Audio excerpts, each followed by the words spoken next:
Naglapas pa. Hindi na ako mayaman. Plus 9 lang ako ngayon. Wow, ang gandang kulay. Magkanta nga tayo. Twinkle, twinkle, little star, how I wonder what you are. Above, above, lit so high, like a diamond lit so sky. Twinkle, twinkle, little star, how I wonder. Hindi, busog daw siya. Hindi naman sabi ko bahala kayo. Iwanan ka dyan dito ng mga tao. Ayan na, oh, mayroon na. Kahit ano na yun, narito na yun.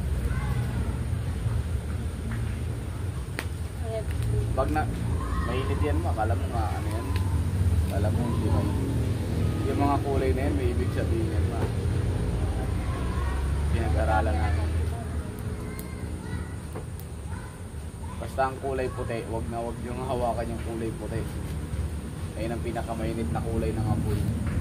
Pangalawa yung blue, pangatlo yung green, pangapat yung pula, panglas yung orange. Si Nicole nga rin, kinaputan niya yan. Puti. Paso. Hindi naman sa ganyan. Pero ang pinaka-kulay niyan, di ba makikita mo? Ay, maganda ang ano, digdi. Digdi ka palang banda, no? Makukuha mo ang color niya. Ito, ano ma? Ayoko.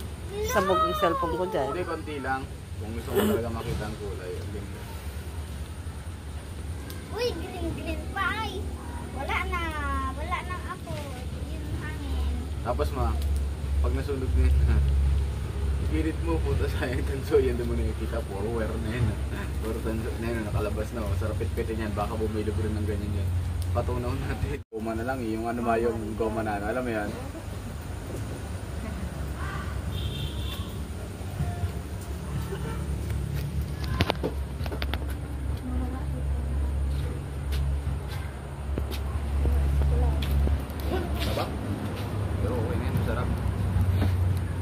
Ayun na. Sabi mo, pumasok sa Ate Silvia. Hindi nasa loob.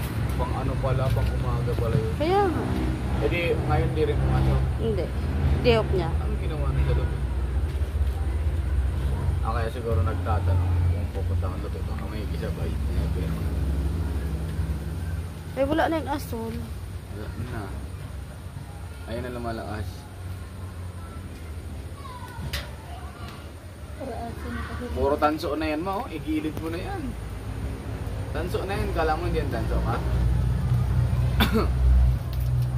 Ba't ang gaganda ng kulay? Kuha ni mama sa akin wala. Oh, sa akin wala. Ba't ang ganda ng kulay? Hindi asol-asol. Ang ganda yung green kanina. Aqua green. Oo, yung kanina sana. Maganda yan. Ito, magpapausok din ako. So, kulay gray. Cellphone nga lang. Ay, sa baga. Ha? Ay, oo nga. Hindi ganyan sa akin man. Hindi halata sa akin. Hindi kayo na. Wala na, lagyan mo pa. Kunin mo na yung mga tatansoy natin dyan.